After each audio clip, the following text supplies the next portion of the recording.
നമസ്കാരം.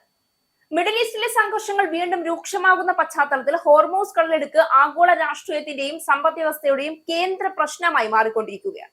മിഡിൽ ഈസ്റ്റിലെ സംഘർഷം രൂക്ഷമായതോടെ ഹോർമൂസ് കടലിടുക്കിലൂടെയുള്ള കപ്പൽ ഗതാഗതത്തിന് ഇറാൻ വൻതുക ഈടാക്കുന്നതായുള്ള റിപ്പോർട്ടുകളാണ് ഏറ്റവും ഒടുവിൽ പുറത്തുവരുന്നത്. ആഗോള ഇന്ധന വിതരണത്തിന്റെ നിർണായക കേന്ദ്രമായ ഈ പാതയിലൂടെ കടന്നു പോകാൻ ഓരോ കപ്പലിനും $2 മില്യൺ, അതായത് ഏകദേശം 18.76 കോടി രൂപ ഇറാൻ ഈടാക്കുന്നതായാണ് റിപ്പോർട്ട്. ഹോർമുസ് കടലിടുക്കിലൂടെ കടന്നു പോകുന്ന ചരക്കു കപ്പലുകളിൽ നിന്ന് ട്രാൻസിറ്റ് ഫീസായാണ് ഈ തുക ഈടാക്കുന്നത്.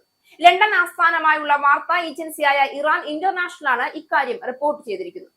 ലോകത്തിലെ എണ്ണ വിതരണത്തിന്റെ ഏകദേശം 1/5 കടന്നു പോകുന്ന ഈ കടലിടുക്കിൽ നിയന്ത്രണം ഉറപ്പിക്കുന്നത് ഓരോ രാജ്യത്തിനും വൻ തന്ത്ര പ്രാധാന്യമുള്ളതാണ്.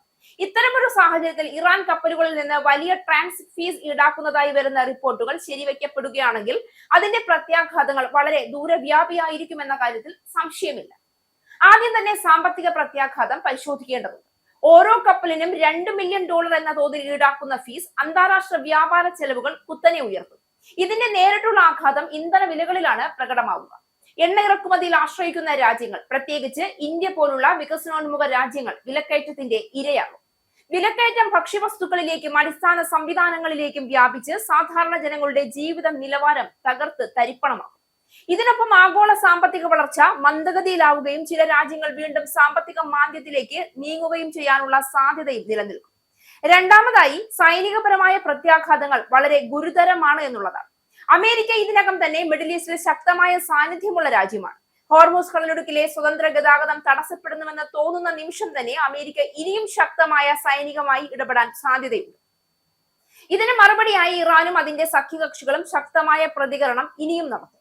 ഇങ്ങനെ ചെറിയ സംഘർഷങ്ങൾ വലിയ യുദ്ധത്തിലേക്ക് വളരാനുള്ള സാധ്യത വളരെ കൂടുതലാണ്. ഇതോടെ മിഡിൽ ഈസ്റ്റ് മാത്രമല്ല ആഗോളതലത്തിൽ തന്നെ ഒരു വലിയ യുദ്ധ വാതാവരണം സൃഷ്ടിക്കപ്പെടും.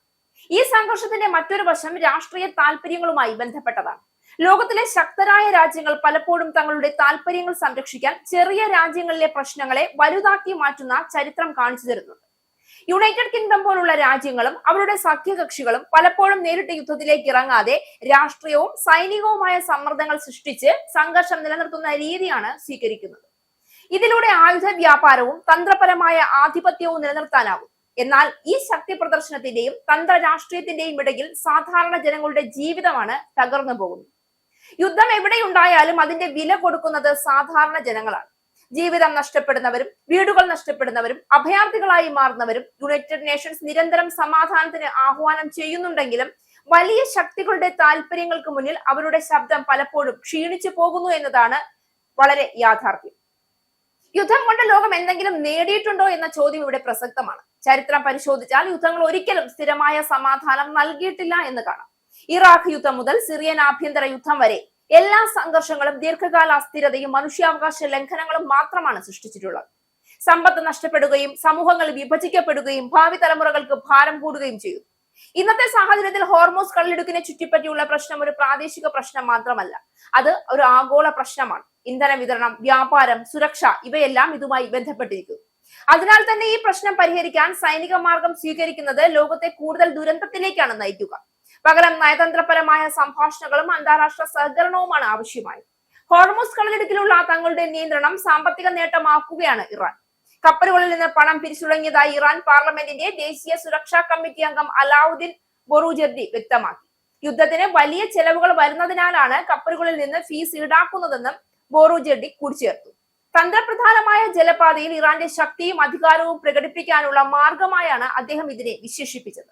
48 മണിക്കൂറിനുള്ളിൽ ഹോർമൂസ് കടലിടുക്ക് തുറന്നില്ല എങ്കിൽ ഇറാന്റെ ഊർജ്ജ നിലയങ്ങളിലേക്ക് ആക്രമണം നടത്തുമെന്ന് US പ്രസിഡന്റ് ഡൊണാൾഡ് ട്രംപ് ഭീഷണി മുഴക്കിയതിന് പിന്നാലെയാണ് ബൊറൂജർദിയുടെ വാക്കുകൾ.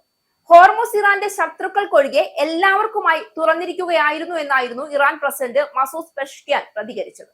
തങ്ങളുടെ ഭൂമി നശിപ്പിക്കുന്നവർക്ക് വേണ്ടി ഹോർമൂസ് തുറന്നു നൽകില്ല എന്നും ശത്രുപക്ഷത്തില്ലാത്തവർക്കെല്ലാം ഹോർമൂസിലൂടെ പോകാമെന്നും ഇറാൻ വ്യക്തമാക്കി. ഇന്ത്യയുടെയും പാകിസ്ഥാന്റെയും കപ്പലുകൾ ഇതുവഴി കടന്നു പോകാൻ ഇറാൻ അനുമതി നൽകിയിട്ടുണ്ടെന്നാണ് റിപ്പോർട്ടുകൾ. ജപ്പാനുമായി ബന്ധപ്പെട്ട കപ്പലുകളെയും കടത്തിവിടാൻ തയ്യാറാണ് എന്ന് ഇറാൻ അറിയിച്ചിട്ടുണ്ട്. ലോകത്തിന്റെ ഭാവി ഈ ഘട്ടത്തിൽ ഒരു വഴിത്തിരിവിലാണ്. യുദ്ധം ഒരിക്കലും പരിഹാരമല്ല എന്ന സത്യം തിരിച്ചറിയേണ്ട സമയമാണ്. ശക്തരായ രാജ്യങ്ങൾ അവരുടെ രാഷ്ട്രീയവും സാമ്പത്തികവുമായ നേട്ടങ്ങൾക്കായി ലോകത്തെ സംഘർഷത്തിലേക്ക് തള്ളിവിടുന്ന പ്രവണത അവസാനിപ്പിക്കണം. ഇല്ല എങ്കിൽ ഈ സംഘർഷങ്ങൾ ഒടുവിൽ മുഴുവൻ ലോകത്തെയും ബാധിക്കുന്ന വലിയ ദുരന്തങ്ങളായി മാറും. സമാധാനമാണ് മനുഷ്യരാശിയുടെ മുന്നോട്ടുള്ള ഏക വഴി. അതിനെ സംരക്ഷിക്കേണ്ട ഉത്തരവാദിത്വം എല്ലാവർക്കുമുണ്ട്.